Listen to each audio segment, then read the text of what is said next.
waa magaalo ka tilmaaman magaalooyinka kale magac ahaan iyo muuqaal ahaanba. magaaladan waqtiyadii hore marka la rabo in la soo bandhigo quruxdeeda waxa la soo bandhigi jiray marsada iyo badda, balse waqtiyadan dambe waxa aad u soo jeetay indhaha bulshada bilicda iyo quruxda wadooyinka laga hirgeliyay magaaladan. magaaladani waa Berbera oo hoygii dhaqaalaha iyo xadaarada.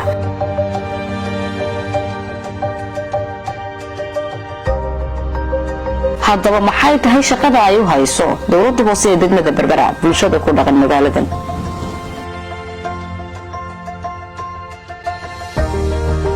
dawladda hoose ee Berbera waajibaadka shaqo ay u hayso degmada waxaa ka mid ah dhisidda iyo hagaajinta wadooyinka magaalada dhexdeeda, ururinta qashinka iyo kor u qaadista nadaafadda magaalada dhexdeeda, bilicda iyo dhiraynta magaalada,